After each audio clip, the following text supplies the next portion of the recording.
right, good afternoon and welcome to the 262nd episode of the Georgia Prep Sports Drive for the GHSA State Title. We are back after a fun and busy weekend at the Corky Kell, and today we'll go over all those results and some of the biggest Week 1 developments. My first takeaway, though, is thank God that instant replay, the video review, got a test run before the state championships. Thought overall it went well, but you can tell that after just seeing how that played out, that was a much needed test run, just with the equipment being at MBS before it happens again at the state championships. I think it will go a lot smoother just having that experience. They'll be able to look at some of the things that could go better. One play in particular, like the Walton game, this is my point. You had Jude Cascon catch the touchdown pass. That would have put Walton up 49-7. Well, they end up reviewing it. He's down at the 1. Walton eventually gets in, but then you look at the scoreboard, and for about 8 minutes they counted the touchdown, and then they counted the next touchdown. And so things like that, I think it will benefit them to be able to look at what went right and how to speed up the process, maybe take less time on some of the reviews. And I'm actually kind of glad that it's not applied to every single game at this point, because there were other reviews late in the game where, I mean, it's a 28 30-point game and you're reviewing these plays and it's just taking forever. And so I think it will go a lot more smoothly for the state championships, but I'm glad that it happened. I'm glad that the crew was able to kind of work that out ahead of time. But let's get to the Corky Kell Dave Hunter Classic and day one. What I've noticed over the years is there seems to be like certain themes where one year every game is going to come down to the final play. In 2017, that happened. Every single Corky matchup ended on the final snap. This year, not so much. There were some lopsided games, as I know you guys were aware of watching it. I think that can produce interesting storylines later on, some good learning opportunities, but there were also some games where some teams dominated one half and then the other team dominated the second half that we'll talk about. But so we got started with North Atlanta and Johns Creek, and I think the takeaway from that game is North Atlanta looks a lot faster. They return a lot of talent. I think Ian Reynolds, their quarterback, looks really big, and he played with a lot of confidence out there. And then if you're watching that game, Johns Creek really struggled in that first half. As you guys know, it was 51-0 at the end of the half. That's how good North Atlanta looked. And I don't remember seeing a game in the Corky Kell where it was 11 guys dominating 11 guys every single play, with the exception of 2 until the second half. And I'd say the only positive play for Johns Creek early in that game was they had a fumble recovery, and then on the next play had a nice pass to the end zone and a really nice one-handed catch. So that's what it took just to get on the board. That's how much North Atlanta had the advantage in speed and physicality. They played to the whistle, very physically. I was down on the sideline. Their linemen were, the ball snapped. For 4 seconds, they're driving that defender into the ground, and then they're right back at the line of scrimmage once again to do it again. And then with North Atlanta, they got off to a hot start with, that's Demetrius Barnes, right? Yep. So their running back, he just had a huge performance in that game. He had a 5-yard touchdown opening drive, returned to the end zone later in the first quarter. We saw Zayden Benson, who had a great showing last year at the Corky Kell in that big win over North Forsyth. He got involved in the passing game. Grant Thompson, he had a big 50-yard touchdown catch as well. So let's look at some of the final stats just to show how dominant this was. So in terms of total yards, it was 448 to 126. They held Johns Creek to just 65 net yards rushing, 1.8 yards per carry. The sacks, they were just all over the place defensively. It will be interesting. So North Atlanta got off to a great start last year. They were undefeated, best start in school history, and then they ended up losing to a Wheeler team that actually was really strong last year in that 7A region. And from what I was looking at in that loss they had to Wheeler's running back, who is back this year, he just went off for like a 300-yard game and just dominated in that one phase. So I expect North Atlanta, they'll play Wheeler a lot closer this year. They won't get snuck up on. And I think they're poised for another great start and a strong push to the playoffs. I really like how they played special teams. And as I said, the speed is a very exciting aspect, and they're big up front on the offensive line. That's something Coach All prides himself in. I think he's been there since 2017 as an assistant, took over in 2020, so these are his guys. Watch out for them this year. So then the second matchup was Kell Parkview. And I said beforehand I thought it'd be a really tough matchup for Kell, specifically because Bryce Clavin obviously has been playing baseball a lot of the summer. They haven't really had the offensive unit together. But right off the bat, I'll say this. I am very impressed with Kell's defense. Their defensive backs, their linebackers, Justin Logan, that is one of the best linebackers I saw all weekend for sure. I think he had like 4 tackles on the opening drive. He's going to be in the triple digits this year. Physically, his presence is outstanding. And then if you look at the final score of that game, 43-24, I think 3 of those touchdowns for Parkview came on defensive or special teams. Right? 3 of those touchdowns for Parkview came on defense or special teams. Yeah, pump block safety, punt return touchdown, and then 2 defensive touchdowns, I believe. Yeah, I think you're right.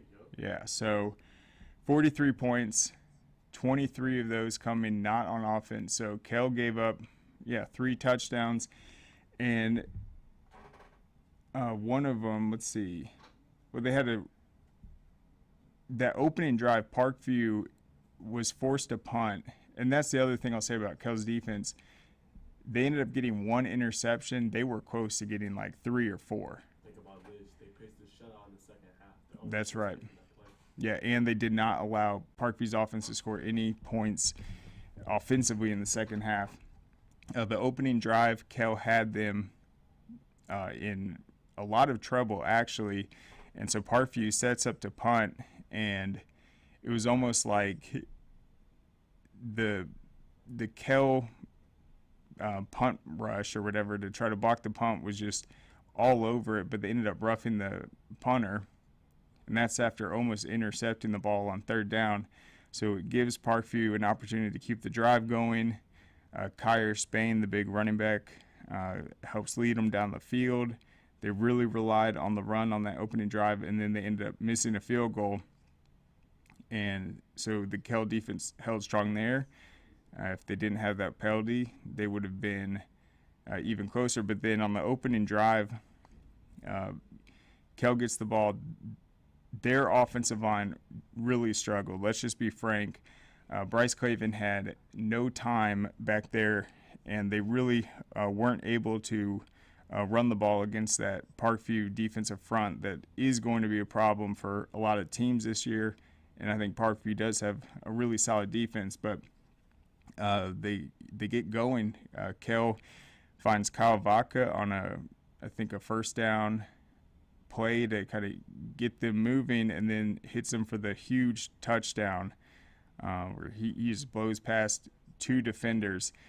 And I can't tell you how exciting that moment was in that stadium in terms of just electric plays and excitement this weekend. That touchdown pass, that perfect bomb from Clavin to Kawabaka, that was huge. And it was very exciting to see. And then another thing that factored into that game is Peyton Zachary ended up getting hurt on a big return he had. He reversed field. That allowed the Parkview defender to really take a hard angle coming from the other side of the field. And after Peyton made a couple guys miss, he was kind of off balance and got blown up on the sideline. And then somehow that ball was popped out, and you would have thought it would go out of bounds, but Parkview was able to recover it. So in the first half, Kell just had absolutely nothing going its way, just in terms of the way the ball bounced, some tough calls as well. They called a pass interference kind of in the red zone where Mike Matthews, I think it was like a third or even a fourth down. And, I mean, he's a great receiver. He's going to have a huge season. He made some plays, but I did not think that was a pass interference. So they were able to cash in on that. And then there was another 50-50 ball where the pass was kind of underthrown, forced, and Kell's defender had it, but then Parkview was able to get their hands on it, and then the refs basically signaled, okay, that's a tie, it goes to the offense. And so that was another touchdown. And so all those things were going in Parkview's favor. Kell still found a way to get back in the ball game. They had a chance to make it a one-score game in the second half on a tipped pass that ended up getting, I think that was, Tyreek Green, who had a really good game, the sophomore, number 3 for Kell. He almost had that pick. And I'm serious. If they would have hauled that in, made it a one-score game, I think Kell could have stormed back from what was I think a 34-7 deficit. So Parkview, the reason they won that game was they made big plays. They did lose Kyer Spain the second half. That kind of stalled them down, but thought they really struggled against that Kell secondary, passing over the middle. And then without Kyer Spain, it was not easy for them to move the chains at all. So thought that was an interesting game. The result, as we said, isn't going to drop Kell out of my top 10. I still think they are going to have a great opportunity in Class 5A. I think Bryce Clavin will be on the baseball circuit for a couple of these games, but I really like their defense. And if that is the case and he ends up coming back, I think Kell's going to be able to find some depth and use that to be really strong in the region, which I like their chances. Last year, Cambridge won that region, and I think Cambridge had to replace a lot of people. They got beat pretty handedly week 1. I think GAC is also in that region, and GAC actually looked really strong this week, getting a huge win over Meadow Creek. But other than that, shout out to Kyle Vaca, because that opening drive, that first touchdown, that is exactly what they needed. That was a big-time play against a great Parkview team, and that's just something he's been doing for many years now. I saw him as a sophomore. He's only getting better. I think that was a Division I play for sure, and very exciting. All right, so let's go to the Thursday matchups, which were at West Forsyth.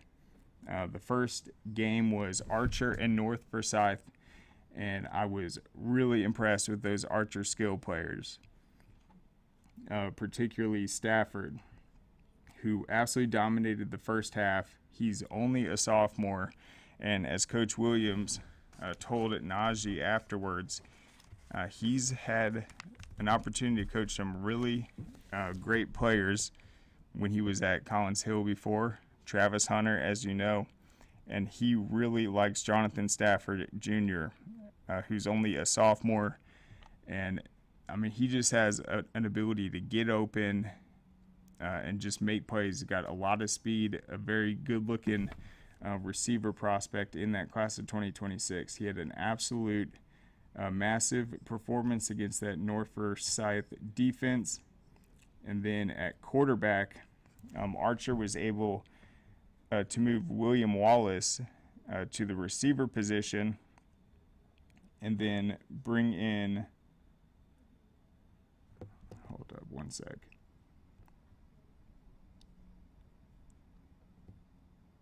Yeah, Jordan Doe at quarterback. And so in terms of passing the ball, I mean, we saw Archer do very well in the 7-on-7s all summer. I like their ability to pass the ball. They did not run the ball extremely effective. They ended up attempting 47 passes with Jordan Doe. But between Jonathan Stafford and William Wallace, and then you got Jason Fisher, Isaac Mitchell in the mix as well. Jason's the running back, but you've got, I think, 4 guys right there that are going to be poised for some huge seasons offensively. So Jordan ended up going 28 of 47. He had 2 interceptions in the game, but 279 yards, 3 touchdowns, was only sacked once. Stafford ended up with 13 carries, 137 yards, 2 touchdowns. As we said, most of that came in the second half. And then Jordan Doe, some of the things he did do well passing the ball because North Forsyth knew that they were trying to do that, so they brought all the pressure. He held strong in the pocket.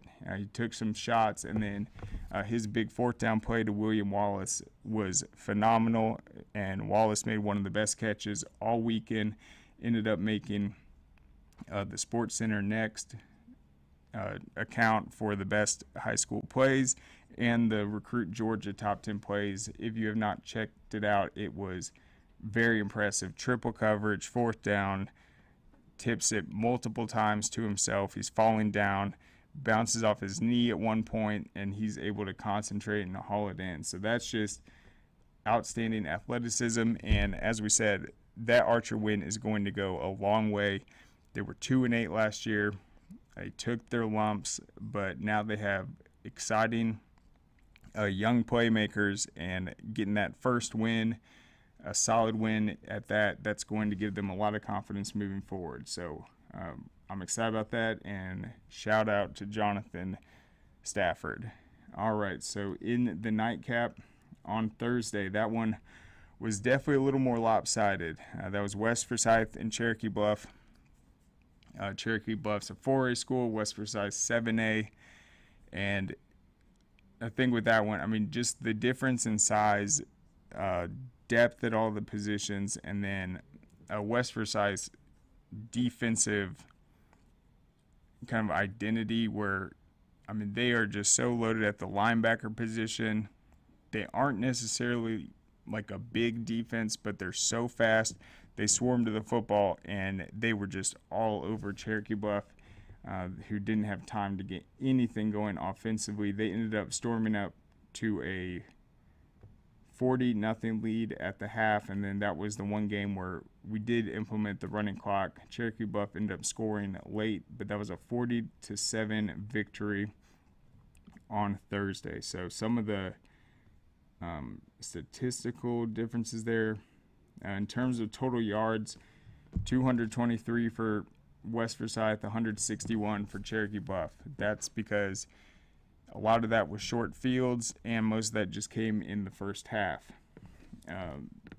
Offensively, Max, how do you say that last name? Walraven, he's a very tall quarterback. He's only a sophomore. Thought the same thing I said about Jordan Doe. He held strong in the pocket. He took some shots, but he was able to stay in there and make the plays when they needed to pass the ball. Ryder Stewart caught some passes.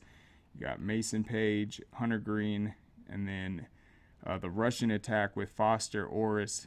he had a huge game, 5 carries, 136 yards. So that was the efficiency, 28 yards per carry. So they were dominant in that game. I think we'll see Foster in some of these matchups moving forward get a lot more than 5 carries, but that's all he needed to make a big impact. In terms of Ryder Stewart, he had a big punt return, 71 yards. Topher Delp, 90-yard kickoff return to open the game.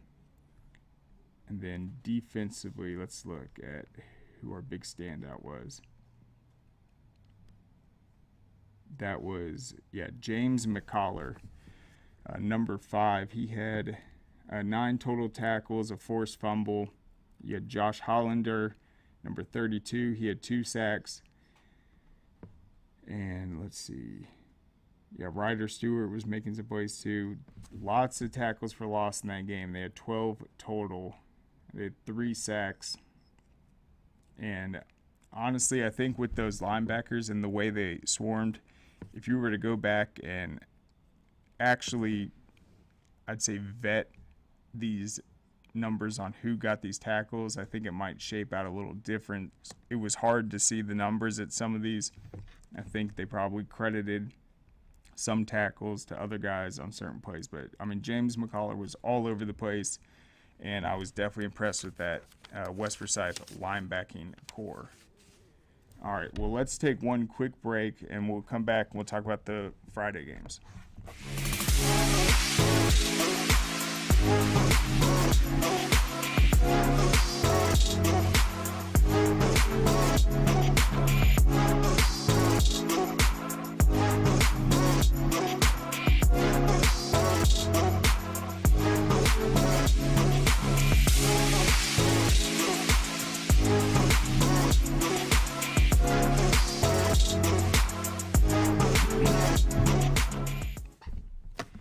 All right, welcome back. So, Friday. So, we're 4 games in.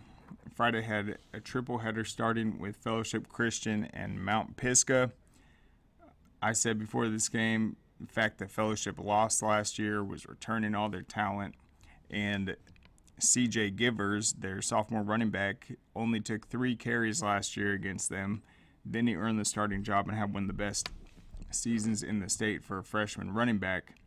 I felt like they were going to be a really tough matchup for Pisgah, and they certainly were. They ended up winning 38-3, and we saw it with CJ Givers. 14 carries, 215 yards, 4 touchdowns, a 93-yarder as well. And if you watched the broadcast or saw any highlights from it, it's about his patience. He has great patience running the ball. Fellowship's loaded on the offensive line with Josh Petty, coming out as, I think, the number 2 tackle in the junior class. He's an absolute beast. He played both sides of the football. And that combo right there with CJ Givers running behind Josh Petty, who, as I just said, number 2 in the nation. Talk about how dominant he is in Class 2A. That is a mismatch nightmare for opponents. And CJ, as advertised, he's strong, he's got breakaway speed, he's got great vision, he's patient, and 215, 4 touchdowns week 1. Fellowship, I think they're going to make a big run. I'm predicting them to win state this year in 2A. I think with their returning talent, at quarterback they got Jonathan Granby, Davis Ferguson also got involved. I think they're going to be a tough matchup because they're going to be able to run the ball. They also have Evan Haynes, who can come in, take reverses, get involved in the passing game. He is a very quick, smooth, athletic offensive playmaker for him. He ended up having, 2 catches, 27 yards, and then in the running game, could have sworn he took a carry, but yeah, some easy catches for him. He's getting involved defensively too. And then who else is going to be a challenge for them in 2A? Yeah, there's some other teams, but I think South Atlanta was a contender last year. They're going to be replacing a ton of guys. Thompson had a great team last year. They'll be back in it. Watch out for Fitzgerald, but I think Fellowship is going to be a team making a deep run for sure, and CJ Giver is going to put up just ridiculous numbers this season. I expect a 2,000-yard season, 25, maybe even 30 touchdowns, and they gave him 14 carries. Last year there were games against ELCA, he took 30 carries. They are not afraid to hand him the ball, and he is totally a game changer. So I was impressed with that. So then Creekside and Kennesaw Mountain. That was a very exciting game. Creekside fell last year in the Corky Kell to Rome. They definitely wanted to come out and get that victory week one, especially after a tough playoff loss last year in overtime to Warner Robins. And we knew their defense was going to be outstanding with the secondary. We knew their running back tandem was going to get it done. And so after a pretty even matchup early on, Kennesaw Mountain's a great team passing the ball. Coach Carmian loves his aggressive defense, which they definitely were. They produced a lot of turnovers last year. But Creekside really in the final three quarters of that game, especially the second and third quarter, pulled away and was very impressive. You had Shane Kelly. That's right. He was the breakout performer for them in the receiving game. He caught a 40-yard touchdown pass, a 57-yard touchdown pass, all from Vincent Berry, their returning starter at quarterback. And then in the third quarter, Kennesaw Mountain did produce their second touchdown of the game, a 26-yarder from Tyson Harmon to Kobe Lewis, and then Travis Terrell ran the ensuing kickoff. One play later, 71-yard touchdown run. And then looks like, Kennesaw Mountain scored in the fourth. But Travis Terrell, that guy was all over the place. Coach Dixon said he thinks he's not only one of the best or the best player in all of Class 5A, he said in the state. And he made the plays offensively, and then defensively, this score should have been more lopsided. He had a pick at the end of the game, and he actually returned it back for a touchdown, I think, didn't he? Yeah. So he got completely robbed. So it was like a 4th down and 12, 4th and 10. So I talked to him after. He knew where Kennesaw Mountain wanted to get to. It's like it's a 4th down. The game is over if they don't pick it up. So he's back there. He reads the quarterback perfectly, jumps the route, intercepts it, takes it to the house, and somehow they called a pass interference. I mean, he better put it on his highlight tape anyway, because really he was already our player of the game, but he should have had another big play. I don't know how they called that pass interference. It was honestly, it pissed me off. But shout out to him. I think he's going to be a great player to watch. Creekside looks fantastic. I have them number 1 in Class 5A, and I like the way they opened that up. Kennesaw Mountain, I think they're a playoff team as well. I mean, they were 7-3 last year. They're well coached. They got a lot of talent in that defense and wide receivers. So that was a good matchup for them. And I thought Creekside, they looked like they were in midseason form. There were some plays where they're on special teams and they're lining up to return it, and I forgot who it was, and maybe it was Terrell, but he's basically reversing field trying to make a play, and Rusty and Brandon pointed it out. There were 3 Creekside guys that had an opportunity to make a block on this return, but it was questionable whether it would be a block in the back. It was like that certain point where it's like, okay, it could go either way. And all 3 of the Creekside guys pulled up and didn't engage in the block.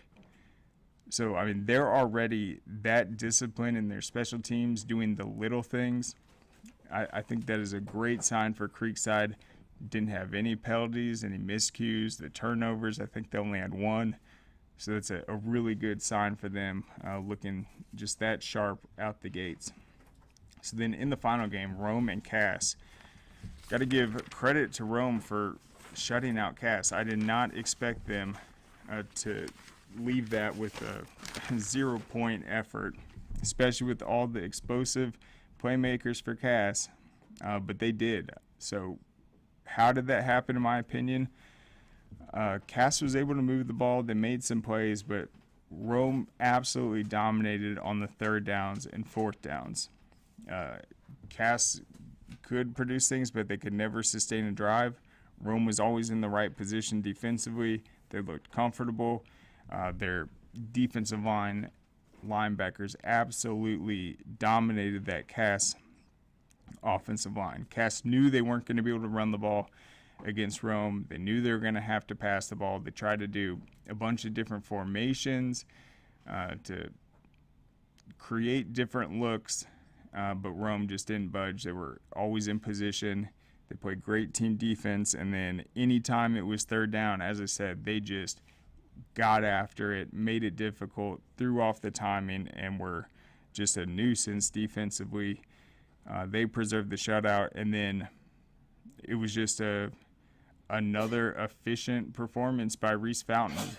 He made some big-time throws in the first half and just had a really just like quiet, effective game. And then you look at the stat line at the end of it, and it's just that's what you get from just a full four-quarter effort from him putting up those numbers. So let's check them real quick. So he finished the game 19 of 24 for 202 yards and 3 touchdowns. So yeah, right at 75%. Very, very efficient throwing the ball. A lot of different guys got involved. Nick Hester, 9 catches for 59 yards. And then you had DK Daniel, 6 catches, 87 yards, 1 touchdown, a long of 42. You had Stallings, 2 catches, 44 yards, and 2 catches, 12 yards. So they were able to spread the ball out.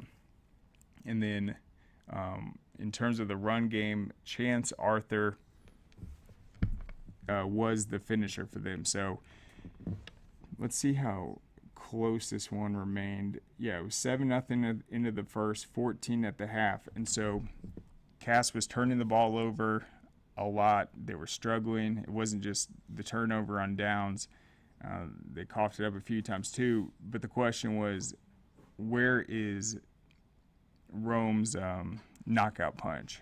How are they going to finally close this out? Because really, at certain points, it's a 14-point game. All Cass needs is one play. Once they get in the end zone, that kind of changes everything. They never were. So who is going to be the knockout punch for Rome? And it was Chance Arthur, 100%. He came in there and was able to run the ball very well in the second half. He finished with 22 carries, 108 yards, and a touchdown. McDermott also had 72 yards and a touchdown. They finished with 200 on the ground and 200 through the air. Completely balanced 50-50, where with Cass, 23 carries for 63 yards. The longest rush they had the entire game was 14 yards. And then the longest passing play the entire game was 20 yards. So credit that Rome defense. It's a huge positive sign for them. Coach Reed was joking before the game that, he really liked the way his team looked last year. They just got matched up with what he called the Pittsburgh Steelers. Hughes last year in the playoffs, and were outmatched in that one. But I think you look at the region they do have a couple big non-region ones coming up, but I expect them to absolutely dominate that region once again, get that home field, and potentially have a big playoff matchup once again with the likes of Gainesville, Roswell, or Hughes. I had a comment. Yep. Jimmy asked about the Buford St. Francis game. He says the Maryland guys are big mad. They haven't scored yet this season. Must be confusing. Yeah. So with in regards to the Buford game, we all saw what happened afterwards, the frustration boiling over. Thought it was pretty funny that Jeff Santel was just in the perfect spot to get a viral video because there was a lot of cameras out getting the melee afterwards, but everyone else seemed to be on the other side of the field, and he was right there. And next thing you know, that video has like 5 million views on Twitter because he got the money shot. But it was probably like a minute and a half left. Talk about how frustrated they were to not get any points. St. Francis, I think it was on a 4th down, had a nice play back of the end zone. They throw it up. The receiver catches it. He thinks it's a touchdown for a split second, but he was just out of bounds. And so the ref rules that turnover, gives the ball back to Buford. The receiver's really mad. They wanted to get on the board. They didn't want to get shut out. A lot of pride on the line, a big national matchup. So he throws the ball down. He's mad. Well, then Buford gets back out there, and I'm sure there were some words, but then the play ends up going over towards the sideline. That frustration's there, and then all hell breaks loose. But as I said, I would not play St. Not at all. They're going to come out and they're going to physically want to just absolutely dominate their next opponent. I think for Buford, they got the win. The defense obviously did their thing. From what I heard, Raiola was under some pressure, so maybe the offensive line has some issues, but he did make some good throws. KJ Bolden did his thing. That was an impressive them going. So, I mean, I picked that game. I'm going to pick Georgia in these out-of-state matchups, especially teams like Buford, but I thought that was definitely interesting. But I think the frustration just play where they thought they were fine. It's not their night. Things were the rest is history, but best of luck to them the rest of the season. Watch out next week. I think they're gonna. All right, so then Saturday games. So in the opener, Norcross over Marietta, 45-23. Very, very impressive win for Norcross, who was replacing so much talent from their offense last year. Who offensive unit broke the single season scoring record, and for them to come out and light it up again with guys, which I mean Norcross has replaced talent in the past, but week one, very impressed. So 45-23. The score was actually more lopsided than that. Mary was really trying to get as much points as possible in that fourth quarter, calling timeouts, kicking onside kicks, when the game was already out of way. They did take a 6-3 lead early. Norcross stormed back with a 42-3 run to go up 45 heading in. So the game was over, but Marietta was able to score 2 late touchdowns. That was on a pass from McCravey and then a touchdown run, all in the last 2 minutes. But in terms of Norcross, the big story for sure was A.J. Watkins at quarterback and then Dylan Muhammad at quarterback. They have a 2-quarterback system that is unique because when Dylan is in there, A.J.'s not on the sideline. He is able to take handoffs. He's able to get involved in the passing game. And then also when A.J.'s at quarterback, he's one of the fastest guys on the field, one of the fastest guys in 7A. So it's a really positive dual quarterback situation Norcross is in because, as I said, it's not just taking one guy out and putting him on the sideline. Their offense is able to take advantage of an A.J. Watkins who can play quarterback but also be a very, very solid offensive weapon. And then Jamari Harold had one of the biggest coming out parties we saw week one. Number 11, their receiver, he stepped up and basically solidified that top receiving role right away with one of the best plays we saw, All-Corky Kell. He absolutely mossed the Marietta defender. Yeah, somehow stayed on his feet, starts to drag that guy who's hanging on, and then two more Marietta defenders come over, and he's at like the 15-yard line at this point. He's off balance, he's dragging one guy on his feet, and he pulls them all into the end zone. A junior. I think he's 6'3", 210, 215 pounds. Couldn't have been more impressed with him. He stepped up, showed that he can handle that top role this season. There were so many receivers on that team last year that he did get involved a little bit, but now it's his turn. And so I like the quarterback situation. I thought Muhammad was fantastic. 10 of 12 passing, 84 yards. He didn't have a touchdown pass. A.J. Watkins had both of those, 7 of 8, 94 yards, and 2 touchdowns. So between the two of them, that is 17 of 20 passing for about 170 yards, 2 touchdowns, and then rushing the ball. A.J. Watkins, 109 yards off 8 carries, 73-yard long. Muhammad also chipped in 24 yards, and then they ended up with 205 on the ground. In terms of Marietta, thought Chase McCravey played well. He had 293 yards, 1 touchdown, just 1 interception.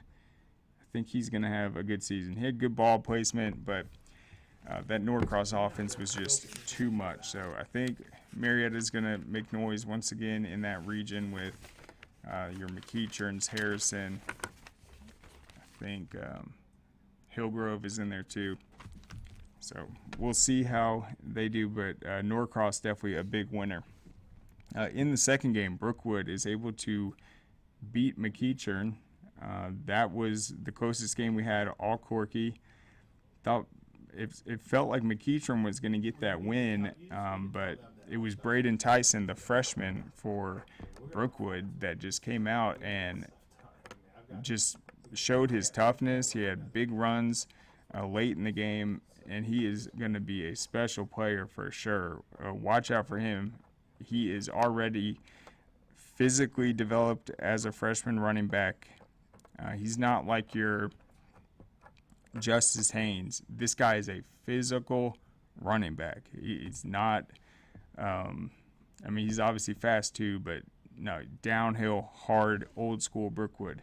And so they replaced 17 starters from last year's team. They're a completely new look group, and I'd noticed like they had a lot of excitement at their practices and just what to expect this season. And for a lot of these new guys to step up and get a big win, they were down 20-7. They ended up pulling away 21-20 against McEachern. That was really exciting.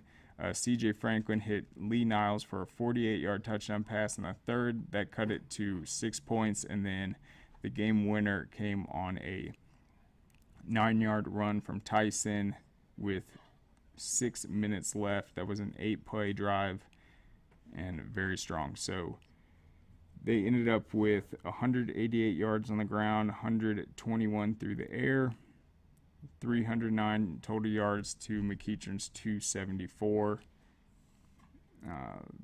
Let's see. I'm trying to think if there are any big returns. Yeah, McEachern did have some big return yards on that one. But yeah, the Brookwood defense looked good. They were getting after. I'm trying to look at the stats for sacks. I know. Let's see. Jaden Kinney, the McEachern quarterback. Okay, he was sacked twice, but 18 of 27, 152 yards, 2 touchdowns, no interceptions. So McEachern, they didn't really turn the ball over, but Brookwood kind of just took the game from them with physical running and just a stronger second half. So we'll see the adjustments that Coach Reed makes, but overall, close game. Could have gone to either opponent. All right, in the third game on Saturday, that was North Gwinnett and Mill Creek. The big play on that one was the goal line stand right before the half. I think North Gwinnett had an opportunity to tie it up. Let me double check that. Yeah, so it was Mill Creek was up 7-0 after the first. They were up 21-14, and then North Gwinnett had the ball on the 1 yard line right before the half, and Mill Creek stuffed them. That was a huge game-changing play for them. And then once they came out in the second half, they outscored them 28-0. So that was exactly what they needed, and that was. Yeah, I'm gonna call that. That was Devin Ankrum, right? Yes. Yep, Devin Ankrum, the junior defensive lineman, came up with the stop. Josh Anglin also had a huge game, 12 total tackles. I think he is going to definitely be a kind of all-state selection, a key for this Mill Creek defense. King Joseph Edwards, he had a strong debut, 5 tackles, 2 sacks, and a tackle for loss. Also had some QB hits. And then Cam Robinson's the other storyline here. He's really become an outstanding running back. I think he's going to play an even bigger role for Mill Creek this year. If they can come out, not turn the ball over, get early leads, he is definitely that closer, that downhill guy that is going to win them a lot of games. And then Shane Throgmartin, he showcased that he can throw the deep ball extremely well. He ended up with 11 of 17 passing, 143 yards and 3 touchdowns, a 63-yard long. And then, as we said, Cam Robinson, 18 carries, 230 yards, and 2 touchdowns, 12.7 yards per carry against North Gwinnett, a team that historically is known as having one of the better run-stopping defenses. So Mill Creek, they come out, dominate the second half after a competitive first half. They get the big goal line stand, and it is all Cam Robinson from there. So let's talk about the final game, and that is the Walton Grayson one. I said before I thought Walton was going to win by 22 points. And I said that because it's more than 3 touchdowns. It's 1 point more. And I expected it to be a blowout. No offense to Grayson. I just thought it was a tough matchup week 1. There are so many different things Walton can do. And then you look at their team last year to this year, they are better at every single position. They either return a top playmaker at that position, or they had someone else come in. You had Bam Bride is an exceptional player. I did not expect him to play such a, offensive role. I knew he was going to play defensively, but seeing what he's going to bring to the offense as well, very exciting. He's also going to be a dangerous return man all season. Cam Lloyd, number 4. He's an absolute baller at receiver. That touchdown he had out of the second half was incredible. Just beats a guy over the middle on a quick slant, outruns the safety, gets away from the Grayson defender, stops on the 2-yard line, loses him, and falls into the end zone. That's next level. He's a dangerous just home run threat. Hunter Teal, the tight end, as advertised, makes the big play they need for their first down in the game, gets them going. He ends up having a touchdown as well. And then you look at the first touchdown play, it went to Ashton Woods, who we'll talk about how he played defensively, just absolute beast performance. But you have Hunter Teal at tight end. He lines up at tight end. You got Ashton Woods at fullback. Well, Hunter Teal comes out. He runs a kind of a short corner route in the red zone. Okay. And then it's easy money for Ashton Woods as the fullback, just stopping at the goal line, and then Jeremy Hecklinski delivering a dart to him. There's so many different looks they were able to do offensively, and if you're playing Walton next, I mean, what do you even do to game plan against that offense? It's like they showed a lot of different looks, but there's still so many different things they can do. And then Grayson's defense was getting after them. They were able to apply pressure. I think Tyler Atkinson he's so good. And I'll just say right now, that guy, I guarantee you, he's going to be playing in the NFL one day. Guaranteed. For him to be a sophomore, it's every single play, he was just right there, flying to the ball, trying to make things difficult for Walton, but it's just the offensive system, the play calling, it was just too much for them, I think, week one. But I think Tyler Atkinson is going to have an incredible season, and he's that good. I completely get why he is in that top 10 2026 rankings. I'm excited for him. In terms of Walton, what else stood out? Daniel Calhoun on the offensive line. Anyone that said, oh, he played at Centennial last year, this is 7A football. No, that guy's the real deal. He played physical every single snap. I don't think Walton would have had as dominant as a performance without him. He's a total game changer, and really just go look at the film. He is a massive presence, and he was just pancaking guys and just playing just an all-out effort every single snap, and it couldn't have been a better debut for him. Let's see.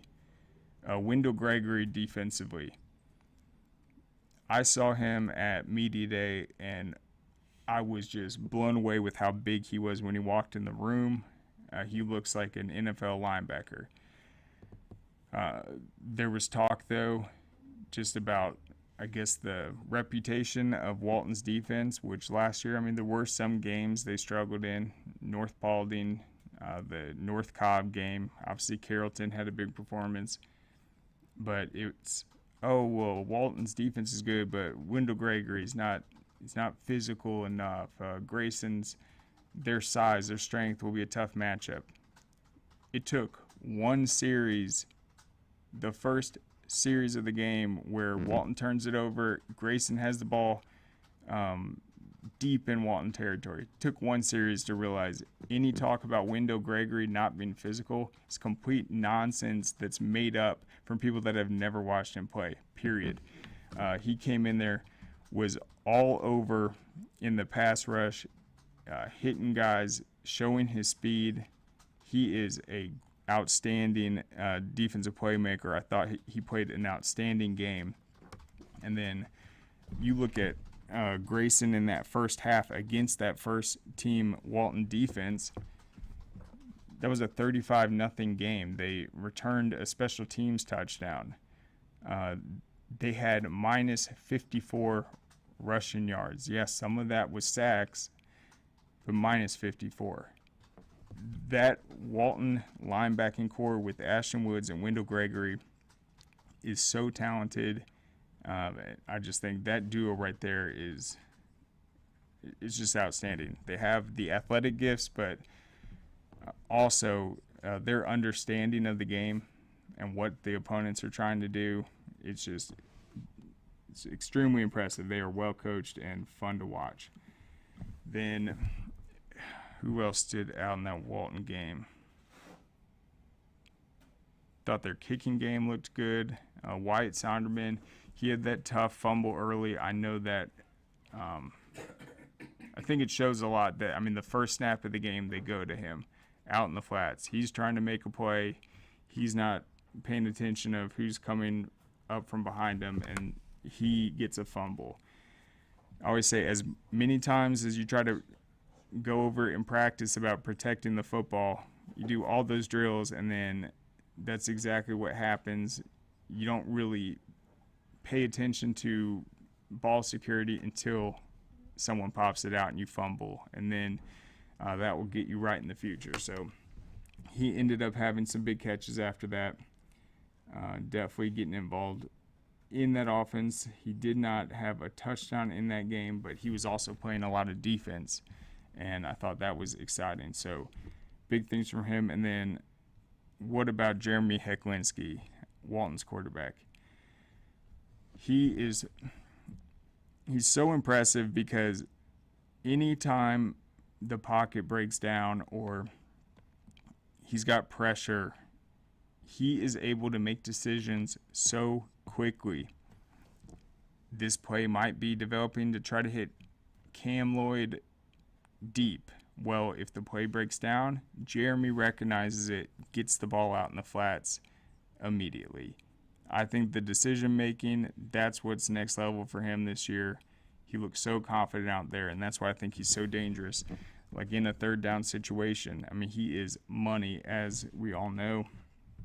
And just his ability to get all these different players involved is going to be very exciting. He had 4 touchdowns, almost had 5. You had Jude Cascone coming in, the big star of the game on that Walton staff. What type of impact Ashton had in that game is just immeasurable. He was all over the place, and it really does run through him. But yeah, huge wins all around. So I'm seeing in some polls I have Walton at number 2. It looks like the latest GPB one, Matt still has him at number 4. I don't know. I think they're a number 2 team. I think a win like that over Grayson, you got to give them credit for that, move them up. That was definitely one of the more impressive victories we saw week 1. Other than that, let's quick. Najee and I will break down all the week 1 results on rated and overlooked big time players too. So what were some of the significant results? So Hughes win over Carrollton, that was massive. One of the better games, one of the better high school games that people have probably ever seen. Maybe the best week 1 game ever. Prince showed that composure and poise that he has had since taking that starting job. You had Justice Savage scoring 3 touchdowns. We knew he was going to have a big impact, but he completely validated all the expectations with just the moves he was able to do on those touchdown plays. He is phenomenal. And then defensively, just the resilience of Hughes on that final possession. You can talk about the play calling, you talk about this, but Hughes was able to get the stop, and that was a huge win. I mean, I feel like if Juju would have won that game against Hughes, it would have just skyrocketed the hype. I mean, he did everything he could, but Hughes being able to take down Carrollton week 1, that was just big time. So all the credit to them. So let's look at some of these other results though. Westlake over North Cobb, 52-28. That's huge. I had Westlake slightly above North Cobb in the poll. I think their stock is definitely rising, and then North Cobb, they're going to have a brutal. I was talking to some Collins Hill coaches on Saturday. They were very confident how they match up with some of these opponents coming up, including Brookwood. They said they liked what they saw this offseason when they matched up with Walton in some of these padded camps. And so I think they're a top 10 team. They did not get the win over Milton. They played them close, though, and that's just how good I think Milton is. Let's see. Central Gwinnett, 44-0 win over Discovery. It's a big victory for them. Peachtree Ridge, 42-7 over Seconder. They handled business. That's a big victory for them. Let's see. Lee County beating Warner Robins 26-19. That's big, but I think that's not a bad loss for Warner Robins at all. To open things and then made it to the finals again. Thomas County Central over Coffee 38-13 over Tiff County, showing why they are in the top 10. And then the Gainesville Marist game was very close, 34-26. Yep. And then Jefferson had a comeback victory over Alpharetta, avenging last year's last year. 17, Calhoun 7. I thought that was very, very interesting. A huge debut for Coach Dudley and his staff. And then Calhoun's going to have to play Carver Atlanta this week. And Carver's coming off a week will certainly be in. Other big results: 7 over Miller Grove. That is a big time result. Miller Grove is a talented 4A team. Then performance in the Battle of Buckhead. North Oconee beat Oconee County 29-12. They are my number 2 team in 4A. Doherty 32-15 over Westover. That was way more lopsided last year, so I think Westover's probably happy with that result. We'll have a couple more, and then we'll call it a show. We got tons to do. Hold up. Elbert County 24-14 over Hart County. Watch out for them. I think they are a top 10 team this year, and I think they'll eventually end up in those polls. I'm trying to go to the...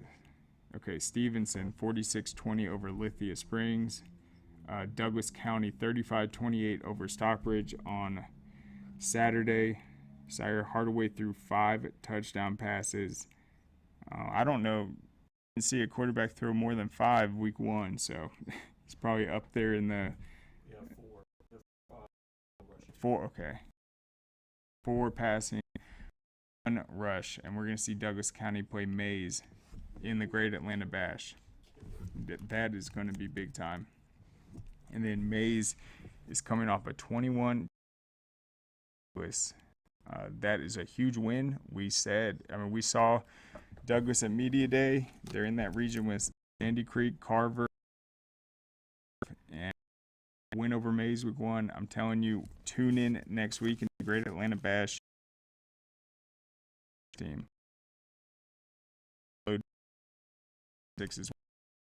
But that is it for now. We're going to call it a show. We'll be back tomorrow. Go to our YouTube page. We have all the... Who did they play? Yeah.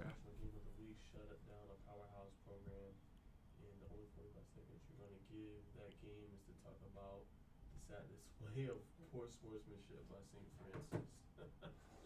He only seemed to bring it up because of Jimmy's comments above. They're mad we talked about it? They're mad because you only talked about a little bit of it. Because you only brought up the Jimmy's comments. You didn't talk about the whole game. But I mean, you talked about PJ. That's how comments are going to be, bro. So what are you talking about?